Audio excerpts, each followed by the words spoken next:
Hello everyone. आज मैं start कर रहा हूँ लॉग और एंटी लॉग। ये ऐसे कॉन्सेप्ट्स हैं लॉग और एंटी लॉग जो लगभग हर जगह यूज हो जाते हैं। यानी कि आपके केमिस्ट्री और फिजिक्स में लॉग और एंटी लॉग्स का यूज बहुत ज़्यादा होता है। तो आप लोगों को लॉग और एंटी लॉग सिखाने से पहले मैं आप लोगों को लोगारिथम्स के कुछ बेसिक्स बता देता हूँ जिसका हम लॉग और एंटी लॉग में यूज़ करते हैं जब उनका कैलकुलेशन करते हैं। तो आप लोगों को ध्यान रखना है, ये बेसिक्स बहुत काम आएंगे आप लोगों के। ये आप लोगों को मैथ्स में भी यूज़ होते हैं। लॉग एंटी लॉग कैलकुलेट करना आना चाहिए। सबसे पहले आपको ध्यान रखना है, केमिस्ट्री में लॉग की जगह, डायरेक्टली लॉग की जगह ln यूज़ करते हैं, यानी कि नेचुरल लॉग। उसकी वैल्यू होती है 2.303 log to the base 10। अगर आपको कोई नंबर दिया गया जिसमें दो नंबर मल्टीप्लाई में है, उसका लॉग निकालना है, लाइक लॉग ए बी, तो इसका लॉग निकालते हैं log A plus log B, यानी कि आप इंडिविजुअली ए का और बी का लॉग निकाल कर उनको ऐड कर देंगे। जैसे एग्जांपल देखिए, मैंने ले लिया लॉग 2 × 10⁴, तो लॉग ए हो गया 2 और बी हो गया 10⁴। ये इंडिविजुअली कर लीजिए, लॉग 2 अलग हो जाएगा और लॉग 10⁴ अलग हो जाएगा। समझ रहे हैं आप लोग? उसी तरीके से अगर आपको एग्जाम्पल में दे दिया गया है कि आपको log A by B calculate करना है, तो डिवाइड में हो जाता है सब्ट्रैक्शन, यानी कि लॉग ए माइनस लॉग बी। जैसे कि मैंने ले लिया लॉग, डिवाइड में ले लिया मैंने 2a/3, तो हो जाएगा log 2 माइनस log 3। बहुत सिंपल सा फंडा है, देखिए बहुत इजीली हो जाता है, ध्यान रखना है आपको। अगर आपको कोई नंबर पावर में दी गई है, जैसे log x to the power y, तो जो पावर होगी वो आगे आ जाएगी और आपको log सिर्फ x का फाइंड करना होगा। कैसे देखिए, मैंने ले लिया, मुझे log फाइंड करना है 10⁻⁻⁴ का, तो -4 आ जाएगा मल्टीप्लाई में और आपको सिर्फ log 10 फाइंड करना है। तो पावर डायरेक्टली आपको क्या करना है, बेस के साथ log निकालना है और उसके साथ पावर को मल्टीप्लाई कर देना है, दैट्स इट। तो आपको -4 को log 10 से मल्टीप्लाई कर देना है, जो भी log 10 की वैल्यू आएगी उससे -4 मल्टीप्लाई। ठीक है, तो ये कुछ बेसिक सी चीजें हैं जिसको आपको ध्यान रखना है ड्यूरिंग कैलकुलेशन ऑफ लॉग्स। अब इसके अकॉर्डिंग ही हम लॉग्स निकालेंगे। बहुत इजी होता है लॉग निकालना, ज़्यादा हार्ड होता नहीं है। लॉग एंटी लॉग तो और ज़्यादा इजी होता है लॉग के जरिए। ठीक है, तो इन बेसिक्स को ध्यान रखिए। अगर आप लॉग निकालेंगे तो आपको ध्यान रखना है कि आप लॉग निकालते समय भी इनको यूज़ करना पड़ेगा। जैसे एक चीज़ और, कुछ बेसिक लॉग की वैल्यू अगर याद रखेंगे तो log 1 याद रख लीजिए, बेटर है 0। log 2 याद रख लीजिए 0.301। log 5 की भी याद रखना है, 3 की भी याद रखना है। log 3 0.477। log 5 की वैल्यू आप याद रख लीजिए 0.699 और log 10 की वैल्यू याद रख लीजिए 1। ठीक है, ये 5-6 लॉग की वैल्यूज अगर आप याद रख लेंगे तो आपको प्रॉब्लम नहीं होगी कहीं भी। आप किसी भी बड़ी वैल्यू को भी शॉर्टकट में छोटे में करके निकाल सकते हैं और छोटी वैल्यूज के लिए लॉग फाइंड भी नहीं करना होगा। तो log 1, 2, 3, 5 और 10, इन 5 वैल्यूज को आप याद कर लीजिए। अब देखिए, मैंने ले लिया log 4। आपको पता है 4 कैसे लिख सकते हैं आप, 2 का स्क्वायर है ना, 2 की पावर 2। अब आपने देखा हुआ है पावर आ जाती है आगे, तो 2 आ जाएगा आगे इंटू log 2। अब log 2 की वैल्यू मैंने देखिए बता रखी है 0.30, उसके साथ 2 को मल्टीप्लाई कर दिया, आंसर आ गया 0.602। यानी कि बिना बुक के देखिए, बिना लॉग टेबल के मुझे log 4 मिल गया। log 1000 देखिए 10⁻³ हो जाएगा, 1000 को लिख सकते हैं हम, 3 आगे आ गया मल्टीप्लाई में और log 10 1 होता है, तो 3 × 1 3। इसी तरीके से log 100 की वैल्यू हो जाएगी 2, क्यों, 100 = 10 का स्क्वायर, 2 आगे आ जाएगा, log 10 की वैल्यू 1, तो 2 × 1 = 2। तो बहुत सिंपल वे से आप लॉग कैलकुलेट कर सकते हैं बड़े नंबर का, उसको पावर के फॉर्म में, एक्सपोनेंट के फॉर्म में एक्सप्रेस करके, लेकिन उसके लिए भी बेसिक्स पता होने चाहिए। अब मैं स्टार्ट करूंगा, आपको कोई टर्म दिया गया उसका लॉग आप फाइंड कैसे करेंगे, तो उसके लिए सबसे पहले आप अपने पास लॉग टेबल जरूर रख लें। अगर आपके पास लॉग टेबल नहीं है तो आपके पास 12th की केमिस्ट्री की बुक में और 11th की केमिस्ट्री की बुक में लॉग टेबल दिया हुआ होगा आपको। वो भी नहीं है अगर, तो आप लोगों के पास अगर फिजिक्स की SL अरोड़ा है तो उसके भी पीछे देखिए लॉग टेबल दिया होगा। तो आप बेसिकली केमिस्ट्री की बुक या फिर लॉग टेबल उठा सकते हैं। तो इसमें से देखिए क्वेश्चन ले रहा हूं मैं, आपको फाइंड करना है log 2.456 का। आपको एक बेसिक और ध्यान रखना है कि आप लॉग जब कैलकुलेट करेंगे तो मैक्सिमम डिजिट्स आपके पास 4 रहने चाहिए। यानी कि अगर 4 से ज्यादा डिजिट भी दिया गया है आपको, सिग्निफिकेंट फिगर 4 से ज्यादा है, तो उसको आपको राउंड ऑफ करना पड़ेगा 4 में। ये ध्यान रखना है आपको। मैंने यहाँ 4 ही लिया, बट मुझे राउंड ऑफ करने की जरूरत नहीं है। 4 से अगर कम है तो एप्लीकेबल है, वो चलेगा, आप उसका फाइंड कर सकते हैं, बट 4 से ज्यादा नहीं होना चाहिए, आपको राउंड ऑफ करना होगा। इसमें 2 टर्म होंगे, डेसिमल से पहले वाले को कैरेक्टरिस्टिक कहा जाता है, डेसिमल से बाद वाले को मैंटिजा। डेसिमल से पहले वाले टर्म को कैरेक्टरिस्टिक कहेंगे आप, और डेसिमल के बाद वाले टर्म को मैंटिजा। कैरेक्टरिस्टिक पहले वाला याद रखिए, मैंटिजा बाद वाला। बट आप लोगों को इससे मतलब नहीं है कुछ भी। आपको क्या देखना है कि डेसिमल से पहले कितने डिजिट्स हैं, आप सिर्फ इतना देखिए। तो आप देखिए, अगर मैं देखूंगा तो डेसिमल से पहले जितने भी डिजिट होंगे आप उससे एक माइनस कर देंगे। तो डेसिमल से पहले नंबर जो दिया गया है 2, लेकिन डिजिट कितना है? डिजिट तो एक ही है ना, 2 एक डिजिट है। अब 2 एक डिजिट है, तो एक डिजिट है तो आप डिजिट की जगह एक लिख दीजिए। तो आप एक लिख लेंगे, एक डिजिट है, और आपको माइनस कितना करना है? एक डिजिट से एक करना है। यानी कि आप क्या करेंगे, जो 2 एक डिजिट है इसमें से आप 1 माइनस करेंगे, तो 1 - 1 हो जाएगा। याद रखिए मैंने 1 से क्यों माइनस लिया? क्योंकि आपको एक डिजिट दिया गया है, कौन सा नंबर दिया गया इससे मतलब नहीं है। 1 - 1 आ गया 0। ये 0 आया, ये क्या इंडिकेट कर रहा है कि 0 के बाद डेसिमल आएगा। आपके जितने डिजिट आ रहे हैं इसके बाद डेसिमल आएगा। जितने डिजिट, अगर 2 डिजिट देते तो आप 2 में से एक माइनस करते, यानी कि 1 के बाद आता डेसिमल, बट यहाँ एक ही डिजिट दिया है तो 0 में से माइनस करेंगे। अब देखिए दूसरा टर्म आप क्या ध्यान रखेंगे, पहला तो यही हो गया आपने डिजिट में से 1 माइनस किया तो आंसर आ गया 0, उसके बाद आ गया डेसिमल। दूसरा देखिए, आप डेसिमल को अब मान लेंगे आपने इग्नोर कर दिया। आपने एक बार डेसिमल का यूज करने के बाद उसको इग्नोर कर देना है। उसके बाद आप ओवरऑल बिना डेसिमल की जितने आपको वैल्यूज दी गई हैं, 2 डिजिट दिए गए हैं, 3 डिजिट दिए गए हैं, 4 डिजिट दिए गए हैं, जितने सिग्निफिकेंट फिगर दिए गए हैं आप उसको लिख दीजिए। देखिए मैंने लिख दिया 2 4 5 6। स्टार्टिंग के 2 नंबर की आप पेयरिंग कर लीजिए। तो देखिए स्टार्टिंग के 2 नंबर है 24। अब आपको लॉग टेबल में 25 और 4 का 5th टर्म देखना है। देखिए लॉग टेबल 2 कॉलम में बटा हुआ है, अपनी बुक में देखेंगे तो देखिए मैंने बना रखा है लॉग टेबल 2 कॉलम में बटा हुआ है। स्टार्टिंग वाले छोटे हैं, बाद वाले चौड़े हैं। तो मुझे 24 का 5th टर्म देखना है अपने लॉग टेबल में। तो मैंने अपने लॉग टेबल में क्या किया, लॉग टेबल में ढूंढा है और 24 का 5th टर्म ढूंढा है। आप भी क्या करिए, अपनी बुक साथ में रख लीजिए, उसके अकॉर्डिंग आप चलेंगे तो बेटर रहेगा। आपको अपने लॉग टेबल में 24 का 5th टर्म ढूंढना है। तो मैंने 24 का 5th टर्म ढूंढा और 24 का 5th टर्म जो भी होगा मैंने यहां पे लिख दिया उसको। ठीक है, 24 का 5th टर्म क्या निकल के आया मेरे पास, 3892। मैंने ढूंढ के यहां लिख दिया 3892, 24 का 5th है ना। तो 24 का 5th जो आया मेरे पास 3892। अब देखिए एक डिजिट और है मेरे पास 6। अब हम क्या करेंगे, दूसरे कॉलम में 24 का ही 6 देखेंगे। यानी कि स्टार्टिंग के जिन 2 नंबर की पेयरिंग करवाई है आपने, उसी का 6th टर्म आपको देखना है मीन डिफरेंस वाले कॉलम में, यानी कि दूसरे कॉलम्स जो साइड में बने हुए हैं जिसमें छोटे नंबर लिखे हुए हैं। तो मैं मीन डिफरेंस वाले कॉलम में अब क्या करूंगा, 24 का 6th टर्म देखता हूं। तो देखिए 24 का अगर मैं 6th टर्म देखूं तो 24 का 6th टर्म मुझे कितना मिल रहा है, 11 मिल रहा है। 24 का 6th टर्म मुझे मिल रहा है 11। तो मैं क्या करूंगा, ये जो 11 है मेरे पास इसको यहां लिख देता हूं। तो मैंने 24 का 6th टर्म डाल दिया 11। ठीक है, जो भी वैल्यू आ रही है मीन डिफरेंस वाले कॉलम में आपने देखा 11। अब इन दोनों नंबर को आप ऐड कर दीजिए, 3892 जो आपने 24 का 5th देखा था और 11 जो आपने 24 का मीन डिफरेंस में 6 देखा था। मैंने दोनों को ऐड कर दिया, आंसर कितना आया मेरे पास 31093, यानी कि 3903 आया। तो डेसिमल के बाद जो आया आप एग्जैक्टली पुट कर दीजिए, यानी कि इनको ऐड करने के बाद जो डिजिट आ रहा है उसको डेसिमल के बाद आप पुट कर देंगे।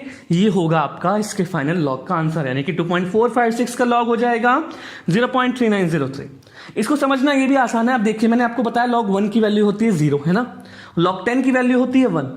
तो ये देखिए 2.456 है, यानी कि 2 पॉइंट समथिंग है। और 2 कहां रेंज करता है, 1 से 10 के बीच में। 1 की वैल्यू 0, 10 की वैल्यू 1, यानी कि इसकी वैल्यू 0 से 1 के बीच में रेंज करनी चाहिए। अब देखिए 0 पॉइंट समथिंग में आ रही है, मतलब सही किया हमने।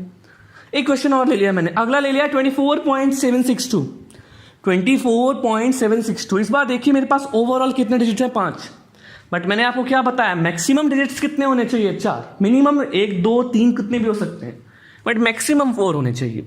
तो मैं इसको राउंडिंग ऑफ कर लेता हूं 4 डिजिट्स तक। तो rounding off to 4 digits, 4 significant figure तक मैंने राउंड ऑफ कर लेना है इसको। तो 4 सिग्निफिकेंट फिगर में राउंड ऑफ करके 24.76 मुझे लॉग फाइंड करना है 24.76 का। अब देखिए स्टार्टिंग आप लोगों को क्या देखना है, डेसिमल से पहले कितने डिजिट्स हैं। तो आप देखिए 24, 2 डिजिट है आपके पास 2 और 4। तो आप इस बार 2 में से 1 घटाएंगे। जितने डिजिट्स हैं आपको उसमें से 1 घटाना है। तो इस बार आप 2 में से 1 सब्ट्रैक्ट करेंगे, आंसर कितना आ गया 1। तो यानी कि 1 के बाद आ जाएगा डेसिमल। ये भी समझना आसान है। अब देखिए लॉग 10 की वैल्यू 1 लिखवाई थी मैंने और बताया था लॉग 100 होता है 2। आप फाइंड करके देखिए 100 = 10 का स्क्वायर ना, यानी कि 2 हो जाएगा। 2 × 10 log 10 2 आ जाएगा। तो 24 1 और 2 के बीच में आना चाहिए, यानी कि 1 पॉइंट समथिंग आएगा। अब आपको क्या देखना है, 24 का 7th टर्म देखना है। देखिए स्टार्टिंग के 2 नंबर की पेयरिंग कर लेनी है आपको, डेसिमल इग्नोर करके मैंने 24 का 7th टर्म यहां देख रहा हूं। तो मुझे 24 का देखिए 7 टर्म दिया हुआ है, मैं 24 का 7 टर्म लिख लेता हूं लॉग टेबल से फाइंड करके। मुझे दिया हुआ है लॉग टेबल में 3927, 24 का 7 टर्म। आप लोग लॉग टेबल साथ में रखिए, आपको लॉग टेबल रखना होगा साथ में, बिना उसके पॉसिबल नहीं हो पाएगा। अब मीन डिफरेंस में आप 24 का 6 टर्म देख लीजिए, जो दूसरे वाले कॉलम देख रहे हैं आप उसमें अगर देखेंगे 24 का 6 टर्म मीन डिफरेंस वाले कॉलम में, तो आपको 24 का 6 टर्म वहां से मिल जाएगा मीन डिफरेंस वाले कॉलम में। ठीक है, याद रखिए पहला जो टर्म है आपका 24 का 7, तो आप बड़े वाले कॉलम में देखेंगे जो पहले दे रखा है, और मीन डिफरेंस वाले कॉलम में आपने 24 का 6 देख लिया जो कि है 11। बाद में दोनों को ऐड कर दीजिए, ऐड करने के बाद आ गया 3938। अब इस नंबर को मैंने 1 के बाद लिख दिया 3938। देखिए 1.3938 हो गया मेरे पास इसका लॉग, यानी कि इनको ऐड करने के बाद जो आ रहा है आप एग्जैक्टली पुट ऑन कर दीजिए। तो आपको करना क्या, आप समझ गए होंगे। पहले आपको क्या करना है, देखना है डेसिमल से पहले कितने डिजिट्स हैं, उसके बाद 2 में से 1 माइनस किया, देखिए 3 डिजिट आ गया मेरे पास अब डेसिमल से पहले, तो मैं इसको राउंडिंग ऑफ पहले कर लेता हूं नियरेस्ट 4 में, 4 सिग्निफिकेंट फिगर में। तो 4 सिग्निफिकेंट फिगर में देखिए कर लिया। अब डेसिमल से पहले 3 डिजिट है तो 3 माइनस 1 यानी कि 2, तो 2 पॉइंट समथिंग आ जाएगा इसका आंसर। तो 2 पॉइंट, अब देखिए आपको स्टार्टिंग के 2 नंबर लेना है 49, आप 49 का 6 टर्म देखिए लॉग टेबल में। आप लोग खुद देखिए, आप लोगों को मैंने बोला है सब लोग लॉग की बुक फाइंड लॉग टेबल रखिए अपने सामने। तो 49 का आप 6 टर्म देखिए लॉग टेबल में, आपको लॉग टेबल में 49 का 6 टर्म क्या दिखा रहा है, आपके पास सबके पास लॉग टेबल होनी चाहिए। तो आप लोग जब लॉग टेबल में देखेंगे तो आपको वहां मिल जाएगा 49 का 6 टर्म पहले वाले कॉलम में, बाद में आप मीन डिफरेंस वाले कॉलम में आएंगे। दिया हुआ है 6955, 49 का 6 टर्म 6955 मैंने भी रख रखी है अपने सामने लॉग टेबल, और आपको भी इसीलिए बोल रहा हूं लॉग टेबल रखने के लिए। अब पहले 49 का 6 टर्म लिख लिया 6955, मीन डिफरेंस में देखिए 49 का 6 जो बाद वाले कॉलम्स दे रखे हैं उसमें देखिए 49 का 6 कितना दिया हुआ है। तो आप मीन डिफरेंस वाले कॉलम में देखेंगे तो मीन डिफरेंस वाले कॉलम में आपको 49 का 6 2 बार 6 दे रखा है ना, तो एक बार बड़े वाले कॉलम में एक बार मीन डिफरेंस में 5 दिया हुआ है। अब दोनों को ऐड कर दीजिए 6955 प्लस 5, आंसर आ गया 6960। अब आपके पास 6960 आप यहां पे लिख दीजिए डेसिमल के बाद, हो गया लॉग, यानी कि 496.59 का लॉग हो गया 2.6960। बहुत इजी था, देख रहे हैं आप लोग कितना सिंपल था, है ना। अब देखिए थोड़ा कॉम्प्लिकेटेड लेते हैं, मैंने ले लिया लॉग 0.425, इसका लॉग निकालना है। अब डेसिमल से पहले कितने डिजिट्स हैं आपके पास, 0, यानी कि 0 माइनस 1 कर दीजिए, -1 पॉइंट समथिंग आ जाएगा, -1 के बाद डेसिमल लगा देना है आपको, तो -1 पॉइंट समथिंग। अब स्टार्टिंग के 2 नंबर क्या है 42, आपको 42 का 5 टर्म देखना है। अब देखिए 3 डिजिट है, आपको मीन डिफरेंस चेक ही नहीं करना है, डायरेक्टली जो 42 का 5 आ रहा है आप लोग देखिए पहले वाले कॉलम में, स्टार्टिंग वाले कॉलम में जो 42 की 5 की वैल्यू आएगी उसी को हम -1 के बाद लिख देंगे डेसिमल के बाद, वो हमारा आंसर होगा लॉग टेबल का। तो देखिए 6284 आ रहा है, तो इस 6284 को मैं क्या करूंगा -1 के बाद डेसिमल के बाद लिख दूंगा, यही मेरे पास, क्योंकि मीन डिफरेंस कोई मौजूद नहीं है। जब मीन डिफरेंस नहीं होगा तो एग्जैक्टली यही वैल्यू मुझे वहां पे लिखनी पड़ेगी, है ना। बहुत ही क्लियर सा वे है, बहुत ही आसान सी चीज है ये भी। तो नो 4 डिजिट, तो 1 -1.6284 हो जाएगा इसका लॉग, सिंपल सा था। अब थोड़ा सा मैं और अगर लॉग को लूं एक आध एग्जांपल के साथ, आप लोग समझ ही रहे होंगे, आपको लॉग टेबल लेकिन रखनी होगी साथ में, बार बार रिपीट कर रहा हूं मैं। अब देखिए मैंने ले लिया क्या लॉग 0.00004, सॉरी 4 ही ले रहा हूं, बार में 697 ले लिया मैंने, थोड़ा नया नंबर ले लिया। तो आप लोग क्या करिए, ऐसे केसेस में अगर लॉग फाइंड करना होता है तो इसको पावर के फॉर्म में एक्सप्रेस कर दीजिए। आप क्या करिए, डेसिमल को पहले नॉन जीरो डिजिट के पास ले जाइए, यानी कि 6 के बाद 0.97। अब डेसिमल देखिए आपने कितना राइट शिफ्ट किया है 5, तो पावर में -5 आ जाएगा। लेफ्ट शिफ्ट करेंगे तो प्लस आएगा, राइट शिफ्ट तो माइनस, यानी कि मुझे लॉग फाइंड करना है 6.97 इंटू 10⁵ का। आपने पढ़ा हुआ है log A B is equal to log A plus log B. अब ए और बी कौन कौन से टर्म है, ए है 6.97, बी है 10⁻⁻5, है ना। तो अब मैं इनकी जगह अगर लिख दूं तो क्या हो जाएगा, लॉग 6.97 प्लस लॉग 10⁻⁻5। अब 6.97 में देखिए डेसिमल से पहले एक डिजिट है तो 1 - 1 हो जाएगा 0, 1 - 1 0, यानी कि 0 के बाद आना चाहिए डेसिमल। अब 69 का आप देखेंगे 7 टर्म, लॉग टेबल में देखिए 69 का 7 टर्म आपको लॉग टेबल में मिल जाएगा। तो जब आप लॉग टेबल में 69 का 7th टर्म फाइंड करेंगे तो आप पहले वाले कॉलम में देखेंगे, क्योंकि 4 डिजिट नहीं है तो मीन डिफरेंस इस बार नहीं देखेंगे।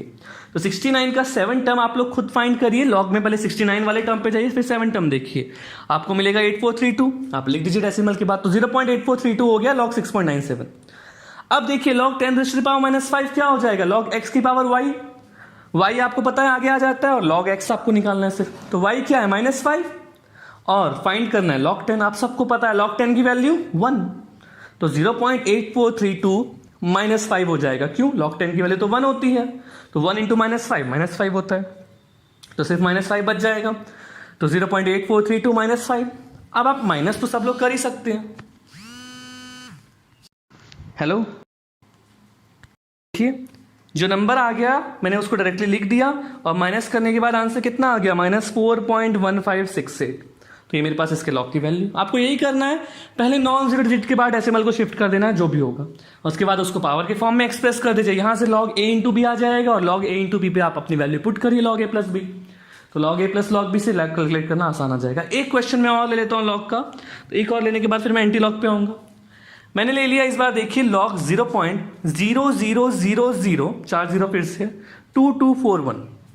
मुझे डेसिमल फिर से कहाँ शिफ्ट करना है, पहले नॉन जीरो के बाद, यानी कि 2.241 बनाना है। तो log 2.241 आप बना रहे हैं, पहले नॉन जीरो के बाद शिफ्ट कर रहे हैं। पावर में कितना आ जाएगा, -5, क्यों, 5 राइट शिफ्ट किया मैंने फिर से, है ना, तो -5। तो अब देखिए फिर से मेरे पास log a इंटू बी हो गया। तो log a इंटू बी आपको पता है क्या होता है, log a plus log b। तो अब देखिए log 2.241 में डेसिमल से पहले एक डिजिट है, तो 1 - 1 फिर से आप करेंगे। 2.241 के लिए आप फिर से 1 - 1 करेंगे। 1 - 1 आपको पता है 0 होता है, यानी कि 0 के बाद आ जाएगा डेसिमल। अब 22 का फोर्थ टर्म देखिए आप लोग लॉग टेबल में। लॉग टेबल मैंने बोला है, खोल के रखिए प्लीज। 22 का फोर्थ टर्म आपको देखना है लॉग टेबल में। तो 22 का जब आप फोर्थ टर्म देखेंगे लॉग टेबल में, तो आप लोग बहुत आसानी से आप देख सकते हैं। फोर्थ टर्म का मतलब है पांचवा कॉलम देखना है। पहला कॉलम 0 होता है, ध्यान रखिएगा, पहला कॉलम 0 होता है। तो फोर्थ टर्म कितना हो जाएगा, 3502।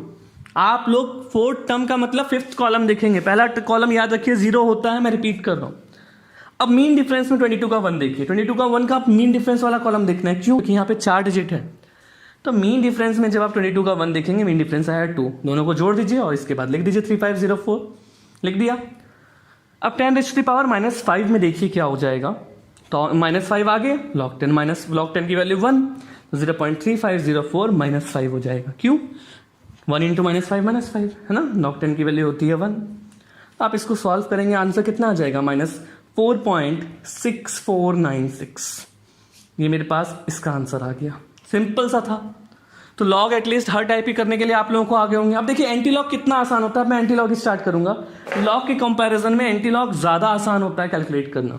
आप लोगों को एंटी लॉग में सिंपल वाला भी बताऊंगा और थोड़ा नेगेटिव वाला भी बता दूंगा, क्योंकि आता है आपके कोर्स में है। लॉग नेगेटिव वाला नहीं होगा, बट हाँ एंटी लॉग नेगेटिव वाला आपको कैलकुलेट करने आएगा। तो देखिए अगर मैं एंटी लॉग स्टार्ट करूं, एंटी लॉगरिथम्स, तो बहुत बेसिक सा है। एक क्वेश्चन के साथ ही आप एंटी लॉग समझ जाएंगे। एंटी लॉग में ज्यादा प्रॉब्लम फेस नहीं करनी पड़ती है, हमें डायरेक्ट होता है। अब आप एंटी लॉग टेबल खोल लीजिए अपनी बुक में। आप देखिए एंटी लॉग टेबल डेसिमल से स्टार्ट होगा, यानी कि आपको डेसिमल के बाद के डिजिट लेने हैं एंटी लॉग टेबल के लिए। हमेशा आप डेसिमल के बाद के डिजिट लीजिए। अब मुझे देखिए एग्जांपल ले लिया, मुझे एंटी लॉग कैलकुलेट करना है। किसका एंटी लॉग कैलकुलेट करना है, 24.651 का। तो आप देखिए डेसिमल के पहले जितने डिजिट रहेंगे ना एंटी लॉग टेबल में, जो डिजिट आपको दिया हुआ है डेसिमल से पहले, आप उसको पावर के फॉर्म में डाल दीजिए। डेसिमल से पहले 24 दिया हुआ, आप एग्जैक्टली 24 पावर के फॉर्म में डालेंगे। यहाँ डिजिट का कुछ मतलब नहीं है, जितने डिजिट है उससे मतलब नहीं है, जो दिया है उसको आप पावर के फॉर्म में डाल दीजिए। ठीक है, बचा क्या, देखिए बचा क्या, 0.651। अब आप फाइंड करिए अपने एंटी लॉग टेबल में, डेसिमल से स्टार्ट हो रहा है एंटी लॉग टेबल। आप अगर अपनी बुक में एंटी लॉग टेबल पलटेंगे तो वहां ध्यान से देखिए वो डेसिमल से स्टार्ट हो रहा है, 0.01 से स्टार्ट हो रहा है, यानी कि मुझे डेसिमल के बाद के टर्म चाहिए।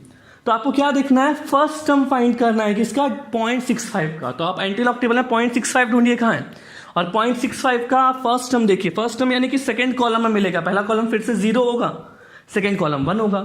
तो आप जब 0.65 का 1 देखेंगे किसमें, एंटी लॉग टेबल में। रिपीट कर रहा हूं, एंटी लॉग टेबल डेसिमल से स्टार्ट होती है, यानी कि 0.01 से स्टार्ट होगी और आपको 0.65 में आना है।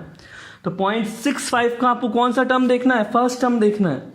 तो 0.65 का आप जब फर्स्ट टर्म देखेंगे, जो वैल्यू आएगी, आपको रिपीट कर रहा हूं, डेसिमल से पहले वाले को पावर के फॉर्म में लिखें, ठीक है। तो 0.65 का 1 अगर आप देखेंगे तो 4477 आपको मिलेगा। आप इसको लिख दीजिए 4477, और पहले डिजिट के बाद, स्टार्टिंग से पहले डिजिट के बाद डेसिमल डाल दीजिए। ये हो गया आपका एंटी लॉग। तो ध्यान रखना है, आपका जो डिजिट आ रहा है उससे स्टार्टिंग से पहले डिजिट के बाद आपको सब में डेसिमल डाल देना है।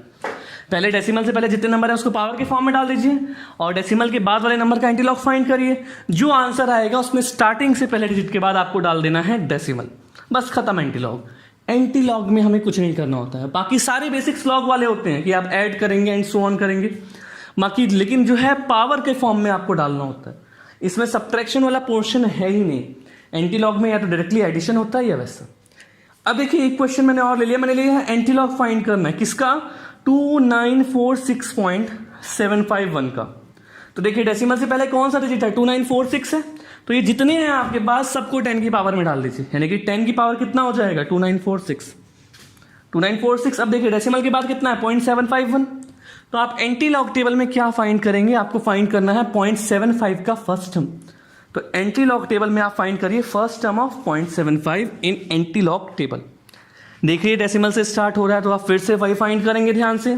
तो 0.75 का आप जब 1 फाइंड करेंगे एंटीलॉग टेबल में तो आपको वैल्यू क्या मिल रही है, ध्यान से देखिए। फर्स्ट का मतलब सेकंड कॉलम देखेंगे, आप समझ रहे हैं ना, सेकंड कॉलम फाइंड करिए। तो सेकंड कॉलम में, और प्लीज एंटीलॉग टेबल खोल के रखें, इस बार लॉक टेबल ना खोलें, आप लोग ध्यान से देख लीजिए आपने क्या खोला है। बहुत बार गलती से लॉक टेबल ही खुली रह जाती है और आपके आंसर मैच नहीं आते। तो अब अगर मैं देखूंगा तो एंटीलॉग टेबल में 0.75, एंटीलॉग टेबल बहुत सिंपल क्लियर देता है, डेसिमल से स्टार्ट होगा, ये आसान होता है फाइंड करना। तो 5636 मुझे दिया हुआ है 0.75 का 1, तो 0.75 का 1 जो दिया मैं यहाँ लिख देता हूँ 5636। स्टार्टिंग से पहले डिजिट के बाद आपको डेसिमल डाल देना, यानी कि 5.636 हो जाएगा, समझे। इसका आंसर कितना हो गया 5.636 इंटू 10⁻²946। स्टार्टिंग से पहले डिजिट के बाद आप डाल देंगे decimal, put decimal after first digit, समझ रहे हैं। स्टार्टिंग के बाद आप फर्स्ट डिजिट के बाद डेसिमल डाल देंगे। अब देखिए क्वेश्चन में नेगेटिव एंटीलॉग वाला ले लेता हूं, आपके सिलेबस में है, क्लास 12 के सिलेबस में है, और 11th के सिलेबस में तो ऐसे एंटीलॉग ही नहीं है ज्यादा, बट थर्मोडायनेमिक्स वगैरह में यूज होता है थोड़ा बहुत। तो अगर मैं एक नेगेटिव वाला क्वेश्चन लूँ एंटीलॉग का, तो मैं ले लेता हूँ एंटीलॉग में मुझे फाइंड करना है क्या, देखिए इस बार -19.631।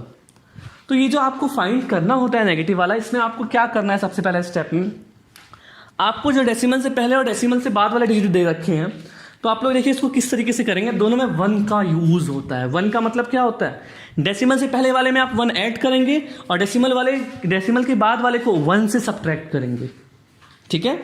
अब देखिए -19 में आप -1 ऐड कर देंगे तो कितना हो जाएगा -20, और 0.631 को आपको 1 से सब्ट्रैक्ट करना है, यानी कि एक बार -1 और उधर 1 -19 आपका -1 जाएगा, यानी कि इसमें आप -1 ऐड कर रहे हैं और 0.631 को आप 1 से सब्ट्रैक्ट कर रहे हैं।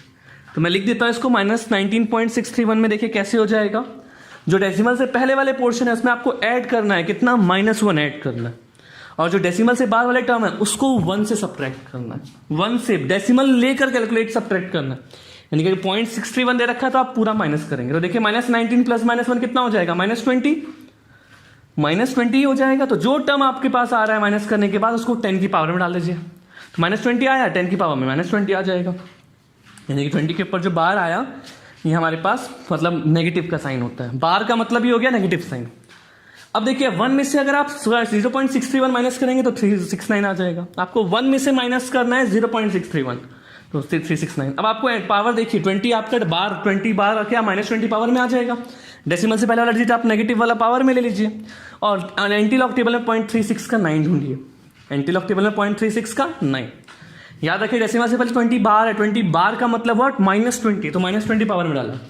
अब 0.36 का अगर मैं 9 देखूंगा एंटीलॉग टेबल में तो मैं आसानी से ढूंढ सकता हूँ। सबसे लास्ट वाला कॉलम देखिए, नॉर्मल जो आपके पास बड़े कॉलम दिएगा जो सबसे आखिरी में प्रेजेंट है, और 2339 मुझे दिया हुआ है, तो मैं लिख देता हूँ 2339। तो 0.36 का 9 आ गया, 2339। स्टार्टिंग से पहले डिजिट के बाद मैंने डाल दिया डेसिमल। डेसिमल कहाँ आ गया, तो मेरे पास डेसिमल आ गया स्टार्टिंग से पहले डिजिट के बाद। ये मेरे पास था एंटीलॉग। तो देखिए एंटीलॉग कितनी आसानी से कैलकुलेट हो गया। तो आपने क्या किया, एंटीलॉग नेगेटिव वाले कैलकुलेट करने में आप लोगों ने डेसिमल से पहले वाले डिजिट में ऐड किया, कितना ऐड किया -1, और जो वैल्यू आई आपने उसको 10 की पावर में एक्सप्रेस कर दिया। डेसिमल से बाद वाले डिजिट को आप क्या कर रहे हैं, 1 से सब्ट्रैक्ट कर रहे हैं। तो डेसिमल की बात क्या है 0.631, तो 0.631 को अगर आप 1 से सब्ट्रैक्ट करेंगे आंसर आ गया 0.369। तो आपको उसके बाद 0.369 का फाइंड करना है लॉग। अब 0.36 का 9 टर्म आप देखेंगे 2339 आ रहा है। आपको बताया हुआ एंटीलॉग में क्या करना है, सिर्फ स्टार्टिंग से पहले डिजिट के बाद डेसिमल डालना है। तो दैट्स ऑल। आप लोग, मुझे उम्मीद है समझ में आया होगा। Thank you very much.